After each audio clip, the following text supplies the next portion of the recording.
Well, hey, everybody, welcome to the Seeing Ability podcast, where we're having a conversation about the world of people with disabilities. And the origin of the name of the podcast is what if we could have a world where instead of seeing the world this word disability, we took off the first three letters and all we saw was ability, and thus the name Seeing Ability. I'm super excited to have my guest, Mara Tessler Stein, with us. You're going to meet her in a moment. But first of all, I want to thank you. I know you're busy people and you've got a lot of choices when it comes to listening. So thanks for tuning into the podcast today. We're going to start off, as we always do, with the fast four. So you can get to know, first of all, Mara, welcome to the podcast. Thanks for being here. I'm so glad to be here. Thanks for inviting me. Get to know you a little bit. We'll do the fun stuff with the fast Okay. four. Now, this is brought to us by my friends at Reliable Tech Help. So for all your tech needs, you can reach out to them 502-797-7399. Number one, what is your favorite food? Well, at the moment, blueberries. Okay, I like that. Number two, if we were to get into your playlist, what Mhm. would we find to be your jam?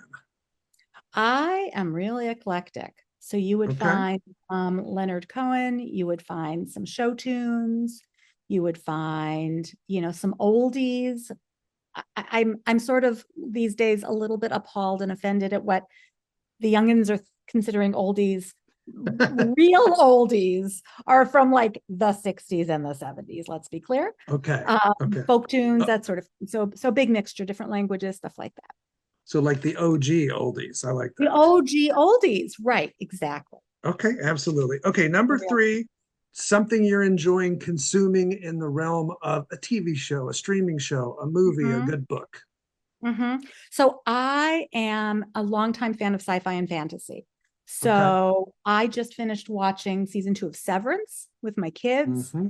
and had lots of really intricate and interesting conversations about self and about personhood and about sort of needs and rights and relationships and all the intricacies. Don't want to say too much. I highly recommend it. It's really well done, really interesting, and Yeah, it's I'm thought provoking for sure. very thought provoking. And I'm rereading a fantasy series by Ted Williams called Overland. Or other, I'm Okay. sorry, Otherland, and it's a 4-book series, and it's also fascinating and also very much uh, raises really cool questions that I love to think about and is draws beautiful characters. Very cool. Always interesting to hear what an author's reading, and we'll make sure somewhere in the conversation we get a chance to talk Mm, about your author experience. Last of the cool. fast four is a place. So, like a bucket list place you either haven't Yeah. been to or some place you love to go to that's just your happy place, either one. I have always wanted to go to Japan, and I have Okay. not yet made it there. I read Shogun as a teenager, and it's a very immersive read. Yeah. And I have always thought, oh, it would be so cool to be physically in that place that I had imagined um, for all of those hours reading. Yeah, I love that. Well, step one to getting there is putting it out there. So we've put it out there Definitely. today. Okay. Okay, well, with doing the podcast, we talk to a lot of different people. Some of them are folks who grew up with a disability. Some are people who raised kids with a disability, and then a lot of different people that support that community, whether it's folks in healthcare, nonprofits, education. You come at this from a couple perspectives. So for those, obviously, most of the audience has not met you. I've had the chance to talk with you. Tell us your backstory, what got you into this world, and a little bit of your background, both being and working in this conversation. Great. Well, I have a long history with disability. I have a younger brother who is deaf. Was diagnosed. I'm 9 years older. He was diagnosed at about 18 months, and in those days, you had to make a sort of choice. Parents had to make a choice about kind of culturally Mhm. where you were going to fall. And I grew up in Denver. And in the late 70s in Denver, you were either deaf or you were hearing impaired. Now, we don't use the term Mm. hearing impaired, but and so he was in speech therapy for 18 years, basically, and we were not allowed to learn sign language. Now Mm. he identifies as deaf, is married to a deaf woman, has a hearing child, is fluent in ASL, as is my mom. But we sort of missed that window, which is something actually I really still grieve. not having had that opportunity. But my world of awareness of disability started very young, and really thinking about accessibility and difference was something I was sensitized to. My mom actually was able to be present at the signing of the Americans with Disabilities Act in the Oh my White House. goodness. He had been already Oh an wow. activist in that area. Yeah, it's really kind of cool. So it's something that really speaks to me from very, very young. And then when my husband and I started family building, became pregnant with twins and went into preterm labor with them at 24 weeks gestation, which was then certainly the cusp of viability. And I spent 6.5 weeks in the hospital on bed rest, in and out of more acute situations. And they were born at just over 30 weeks gestation, and spent 10 weeks in newborn intensive care, came home on oxygen and apnea monitors, the whole shebang, which was not typical then, I should say, but was starting to be a thing. Felt like I brought the hospital home with us. And they are about to turn 29. And so the journey with them has been complex and interesting. We've been very fortunate in many ways in terms of outcome, particularly having gone into labor so early. But, by the time I went in, was in this situation, I was already a licensed clinical psychologist. I was a child psychologist, always fascinated with early childhood and development. So I feel like, and also very interested in trauma. And so I feel like the universe gave me all the ingredients to then just turn a little bit to one direction and say, oh, I want to work in perinatal infant health, infant mental health. Had always worked with family systems as a psychologist, even as a play therapist back in the day. And so it all just really flowed naturally. And I really see my child and adolescent background just enriching and having prepared me to work with these sorts of explosions in the lives of families. And so really very rapidly started to work with families once I got back to work, where there had been some sort of, as a fellow mom of preemies said, like an explosion goes off in your life. Yeah. And so have been doing that for the last almost 29 years.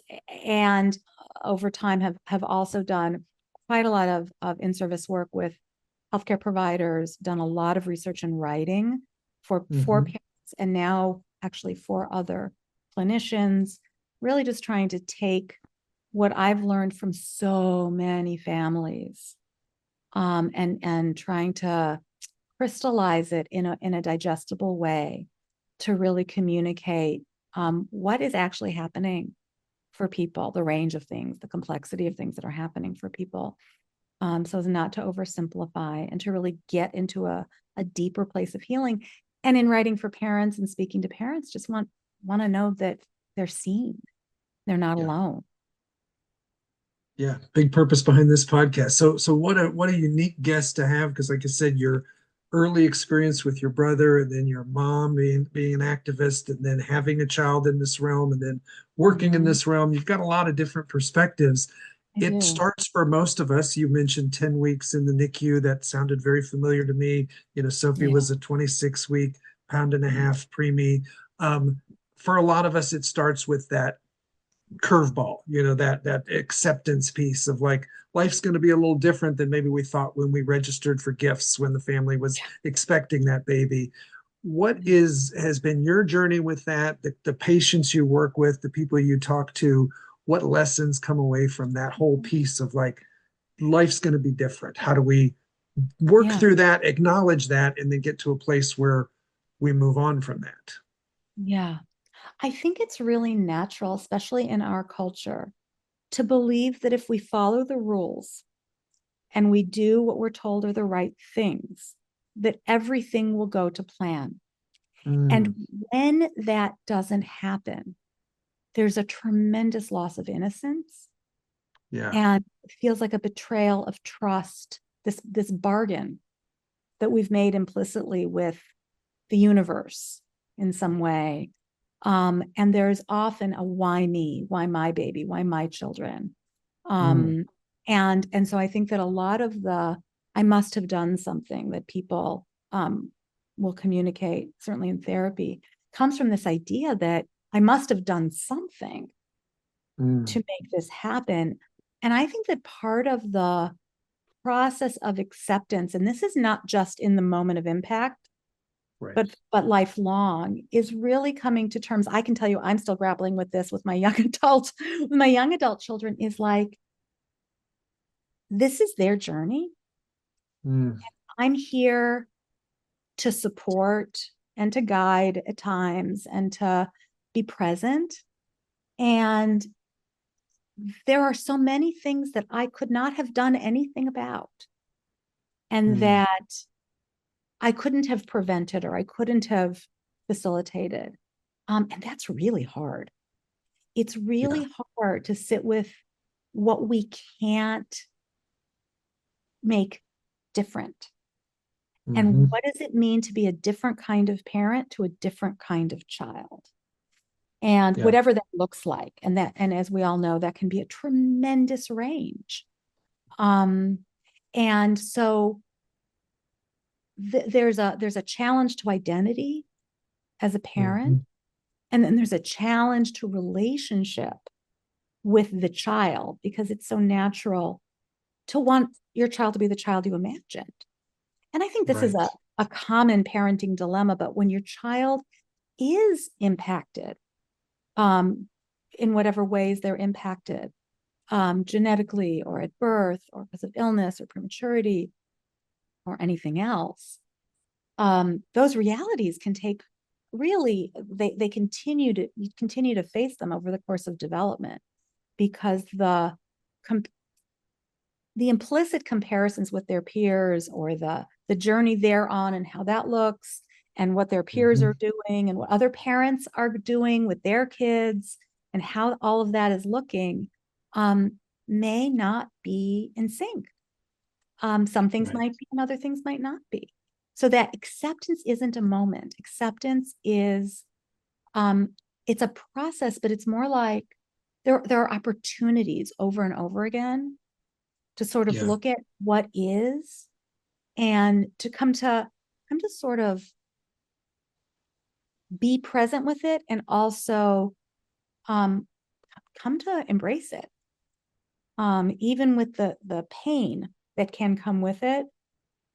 And where there's loss and trauma in there, I do think that it's really important to give yourself as a parent the opportunity to have a place that is truly where you can be held, to express that, and to reprocess anything that would benefit from reprocessing in terms of trauma. Things can get stuck. Those experiences, those losses can feel really wedged in there. Your sense Mm, of self can be injured. This doesn't mean you're a bad parent at all. right. This means you're hurt. You're Yeah, because I hurting. think for a lot of people, all those ranges of emotions also come with a heavy side helping of guilt for Oh, feeling totally. them, And right? shame in some And cases. If I were a good person, if I were a good parent, what's wrong with me? I should. Yeah, absolutely. And then you have this dialogue in your head where you say, I know I should feel, I know I should think, I know it's okay that. And also there's this other voice that says, why are they not? Why do they not? Why can't you just? And yeah, because we're humans. Because we're yeah. humans, and we have hopes and dreams for our kids. I can remember in the NICU. Oh, this is so interesting, this memory. My twins, they're identical twins, and they really had very identical NICU courses. They both came home with oxygen. Nobody could really figure out why 30 weekers weren't weaning from oxygen, because that's not so Hmm. typical in Hmm. terms of sort of lung recovery. Anyway, I remember having a conversation with, I think, one of the neonatal fellows, I think. And he said something like, you need to not have these expectations of your kids. So they were like, I don't know, 6 weeks old, 8 weeks old, right? And I remember at the time thinking, there's something wrong with, no, it's not expectations. And it was only later in processing with other parents of preemies, which was really a lifesaver, this online preemie list group, Hmm. back in the late 90s and 2000s, and working on my other work over time, that I realized, no, this isn't expectations, it's wishes, it's hopes. We have hopes Mm, and dreams for our kids. We're yeah. supposed to have hopes and dreams. It isn't always going to be expectations. It's like, I don't want them to need this. Mm, And that's really normal. And then recognizing what they do need and offering it to them and embracing that, and processing your own losses around that can really help with that, sort of coming to terms with what is, and not bumping up against it so hard all the time. But there's mhm. always a new corner to turn where you're like, oh, here's another one. Yeah, it's not the acceptance piece is not a one-time event, right? It It's a isn't. it's a process. You hit on something that not a lot of guests articulate, but I really loved it, and I want to unpack that a little bit about for all parents, it's really hard to not be kind of enmeshed with your kid's life of like their loss or their win at the game is your loss or win. And that Yes. identity of like it's Yeah. their journey, not yours. And that's true of any parent. But then if you have a kid who's facing extra challenges, there's probably such a potential to be right up in there and make it feel like every surgery they have is also your surgery. And it's kind of like your combined life instead of two separate lives. Mhm. Can you speak to that, your observations of that a little bit, and advice you have for parents who struggle with that? Yeah. Yeah. I think it's going to be challenging in different ways at different times, depending on where your child is at developmentally and what they're grappling with. And I I think that, again, I think having your adult places to talk about your adult needs and Mm, fears and hopes and losses can be really helpful in to make sure you have space to hear your child's experience of those same events, what it means to them and what it means to you may be wildly different. mm, And as they get older, I find, for my kids anyway, and I've seen this with clients and families as well, they can articulate it more and more. And so it's been really interesting as a parent, I can share hearing about things that now I can talk to my almost 29-year-olds about the things I wish were easier for each of them, and mhm, that I see for their peers seem to come more easily in certain areas, whether that's socially or academically or whatever. And to hear them say, each of them in their own words, I'm really happy where I'm at, has been like mm. for me a revelation of like, Right. oh, this is a me thing. This isn't a you thing. Um, Yeah. and as they got mature enough to hear that, oh, this is a thing about me and my development and my identity. And this actually isn't really about you. I mean, that like this is about my journey as a parent, Yeah. because we have a journey too. Right. It's not just like we're not getting dragged along our child's journey. We also have a developmental journey. And so my developmental journey in adjusting, what does it mean to me that, my kids are doing what my kids are doing and my friends' kids are doing some of the same things and then some other things that my kids aren't yet doing. So that's about me. And that's one of those things where I sort of laugh at myself, but also go, oh yeah, yeah, gotta watch for that.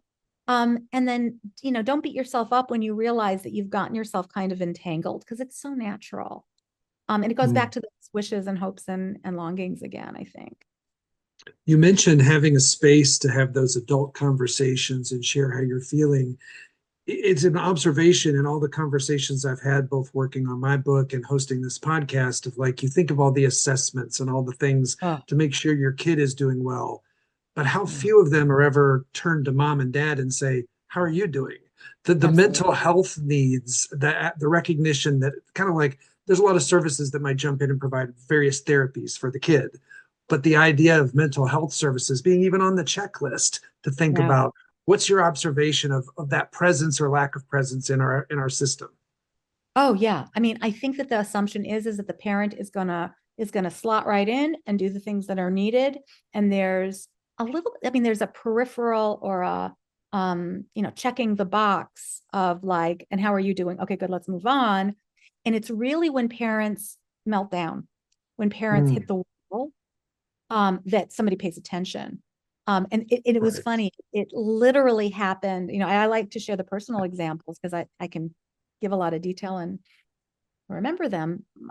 Speaking of the oxygen, my mom was in town and we brought the girls into the pulmonologist and she took them off the oxygen. And I was like, the oxygen to me symbolized something about not being good enough as a mother, not about what I felt was at that time anyway, failure, having them being born prematurely, all of these, the self-talk, again, I should have done something, I should have known that I should be more powerful. Wouldn't that be nice? But so for about, I don't know, 60 seconds, they maintained their oxygen saturation and then they went down. Mm-hmm.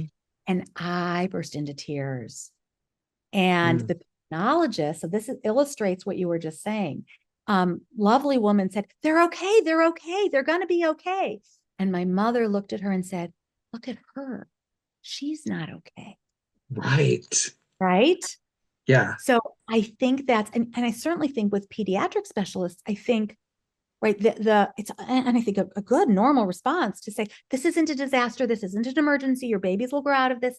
All of those things are true. And yet what was sitting on me, and I've seen this with so many families, is the grief and the loss and what does this mean? And what does it mean about me? And all these things that you don't want to articulate because you're supposed to be worried about your babies, and you are. Right. And also, as parents, we are part of that. We are part of the family too. Right. Yeah, that's such a powerful example of like it's going to be okay. And your mom was like, right now the one who needs the help is not the Yes, kids, it's the mom. it's the mom. It's the She's mom. over here having a panic attack, and Yeah. even but no harm to them. They're really not trained to think, how's mom doing? No, no, the intentions are so good. Right. And the needs, I mean, even thinking about why would this mother burst into tears? Well, I couldn't sleep because I kept worrying that they were going to lose their oxygen cannula and something terrible was going to happen. So Yeah. there's that. So what they ended up doing was getting us some home nursing. And that helped tremendously because I knew that there were professional eyes on them at some point over the course of the night, usually, for some period of time until they had grown some more. I And feel so like there's a lot of listeners out there as you're talking, like me, that are starting to have neck issues because they're just nodding the whole time. They can relate to about everything you're experiences are saying. so common, so common amongst us. I want to talk to you a little bit about building the village, but let's take a quick Mhm. break and we'll be right back. When you have a kid who is different, all your ducks need to be in a row, especially your money. Cam Howell with Primerica knows the joys and challenges as he and his wife raise their medically fragile son, Brooks. Cam brings over 13 years of experience to help his clients be protected, have a plan for the future, reduce debt, and connect to resources. Get your financial house in order so that you can enjoy every moment with your child. Reach out today at 502 803 5075. And now back to the show. So you mentioned earlier the idea of the preemie online lists and things like that. I remember Mhm. Sophie was born in 2000, a little early internet, so it was like these Yes, very rudimentary things. There's always a role, and it's a real broad topic, but your own journey and how you advise parents on like building that village, finding that yes, community, and the role it plays early on in their development and their child's development. absolutely. So my girls were born in 96. So like, embryonic internet. Yep. But I was so lucky that I was actually searching for information. I had one baby who was nursing and one baby who I needed to pump for. And I was looking for information on preemie twins milk supply. So, you could find twins, you could find milk supply. And then finally, I stumbled on this place called the preemie list. So back in the day, before Facebook and other online communities, there were email listservs. Mm-hmm. And so it was this email distribution list. And so everybody got copies of all of these emails and they would thread. And so this was this group of an international group of parents of premature babies started by a family in Australia. Hmm. And this community absolutely saved me. It was the first time that I could talk to other people who knew what I was talking about. the NICU we had been in did not encourage connection between parents. There was no parent support group there at the time. Mm. It was very old school in those ways. Now it's evolved quite a bit, as many NICUs around the world have, to recognize the power of connection for families. And that I think back then, as still in some places, there's a fear that parents are somehow going to, like, I don't know, revolt or something, cause a revolution, ask for things that are going to make everybody's lives harder. And I can appreciate, especially in the current climate, and for many years, the medical climate, people are so overworked and so understaffed, and Sure. resources are few. And so I think what I've learned over the last 29 years is that really we have to understand that parents are part of the healthcare team, and that actually when parents are treated as part of the healthcare team, it makes the healthcare providers' lives easier, not harder. Mm. But at that time, we really needed to find each other other ways. And so I found them, and I spent years and years, probably a good 10 years, very deeply involved in that community as my kids grew, as I had another child who was only 4 weeks early and got to come home with us. And we had conferences. We made 2 preemie conferences with healthcare providers and parents. Wow. Amazing. It's why how my writing started, interviewing and writing for parents of preemies, and then parents of all NICU babies. That's how I met my co-author, who I just saw last week when I was back in my hometown, and where she lives as well, coincidentally. It has changed my life. Yeah. This community changed my life. And I always joke with people that, like, I was an early adopter of internet communities. And, people would Right. say back then, how do you know that's a real person that you're talking to? I'm like, well, I'm a real person, and I'm on the other side of their email, right? Right. And then we get to meet in person, and it was so dramatic. We had a conference. I don't know. The girls were like 2.5, something like Okay. that. And I meet this person in the airport. We had landed at similar times, and our first reaction is to hug each other. We'd never met Right. in person, and there was no Zoom then. There were there was none Sure. of that. So I encourage people to find their place. And now there's many, many options. I always Hmm. encourage my clients and anybody who turns to me to talk about this kind of stuff to say, find your people. Find people who know what you're talking about. So if you have a child with a rare disease or rare Right. chromosomal anomaly, or not a rare one, still Sure. find online communities. And the reason I like online communities is it doesn't matter where you live. It doesn't Hmm. matter what time of day it is. You can log on, and the likelihood that somebody's going to be around is relatively high. Hmm. And then you find out who's in your area. You find out if there's people who are local, people we travel to see each other. And I am still in touch with these families. We have our kids are in their 20s, and we update each other, and we connect with each other, and we visit each other. And it's such a gift. Yeah. And so, and even, sometimes you can be lucky and find somebody local. Hmm. Sometimes hospitals will offer a mentor. So somebody who has a child with a similar condition, who's further along the Yep. journey, who can help. So, whatever I would say to people, whatever resonates for you, it's Hmm. about knowing that you're not crazy, and knowing that you're not alone. Knowing Yeah. what you're experiencing is sort of part of the tapestry. And allowing yourself to connect, which can also sometimes mean allowing yourself to be vulnerable. Right. Can you be vulnerable with somebody who understands the language you're speaking? Hmm. Yeah, and probably for the most cases, it's a judgment-free zone. Absolutely. They Absolutely. get it, and they've been there, and that you're going to Oh have yeah. unconditional, just feeling Yeah. like you said, you're not alone, and you don't have to feel bad for Yeah. what you're feeling because they felt the Yeah. same And thing. they can say, exactly, I had the same thought. I feel the same way. I have that same reaction in this and that situation. And then you can breathe. Right. Just the relief that comes from that you're not crazy, that you're not a bad parent, that you Exactly.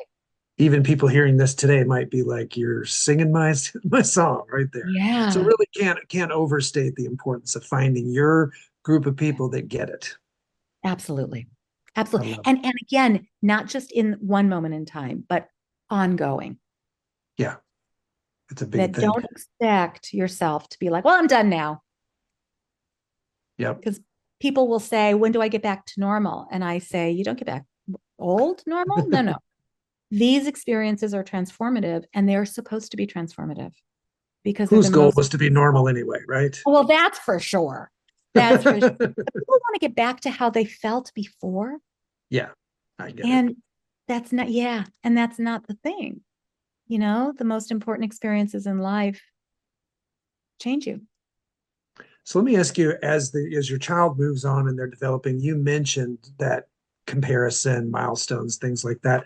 How does a parent strike the right balance, your own journey and the people you work with, the patients you work with, on the right level of expectations for kids, Mm-hmm. especially kids Uh-huh. who have differences?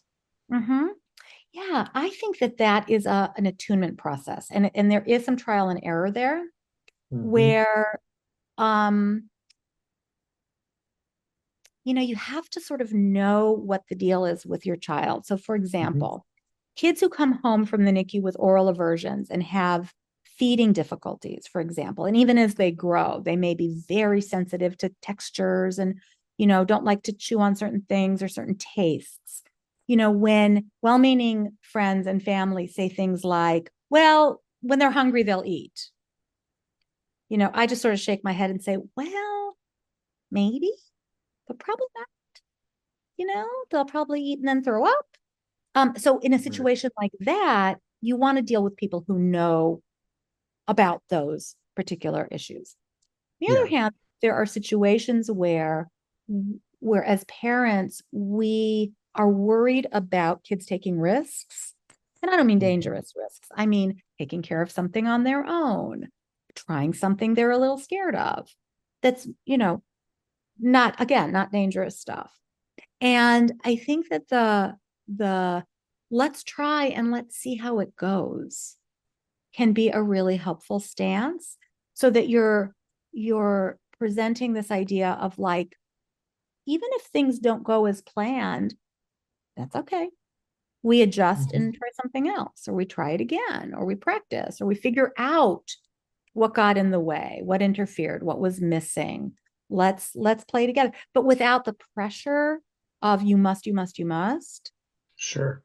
Um, and it's about, I think, giving space for development to happen. Right. And I think that as parents, if we can again reprocess our own trauma and loss, and I use trauma focused, I use EMDR. Um, Hmm. and my sort of mission in life is to help people who focus on the perinatal traumas, but also as through parenting, to really recognize the losses and the trauma so that we can help parents metabolize those so they can be present with whatever next developmental twist and turn is coming up, and be able to stay grounded and be able to say, well, that didn't go quite as expected. All right, so let's sit down and let's debrief on that. With and be able to be really relaxed about it and not revved up. That gives space to the child, adolescent, young adult, to reflect rather than panic. Yeah, I love that. And for any kid, we learn through trial and error, right? And I We think do.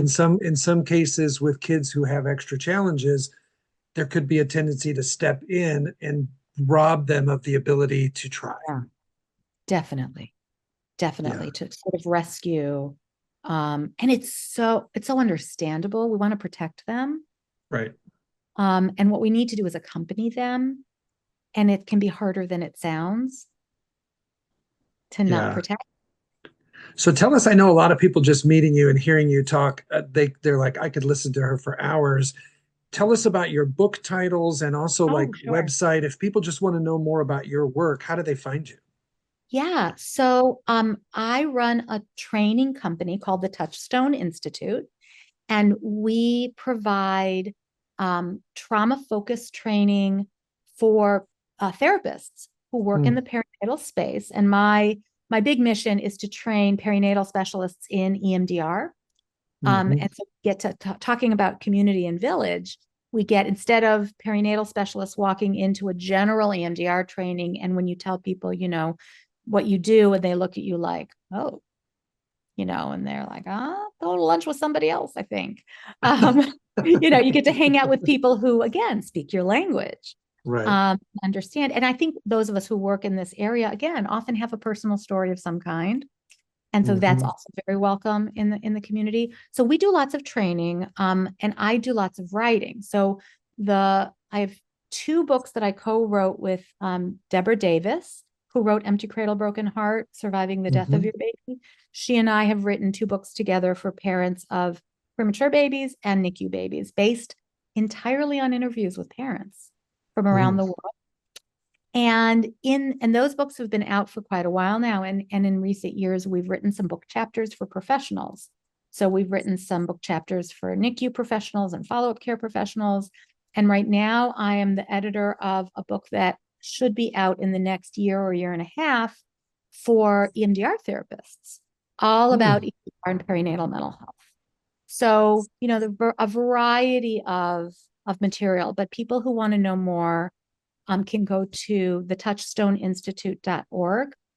And I must have some talks for parents up somewhere, but I have some of those. A lot of my talks are professional talks, but Yeah, they're very much like this, but just infused with a little bit more scaffolding of the therapeutic models and how to. absolutely, absolutely. I appreciate you dumbing it down for us, Oh, kind of the please, lay not person. even a little, not even a little. So let me ask you this. We always like to kind of wrap up episodes. And again, we could probably do this for a couple hours, but I am sensitive to time. If we brought you into that parent group locally, maybe a children's hospital, and they brought you in to speak to, and these parents had kids with a variety of diagnoses they were facing, they were Mhm. maybe six or less, and you had to give them like some big, big concepts of like keys to success, what would your advice be? So first thing I need to think about is, what does success mean?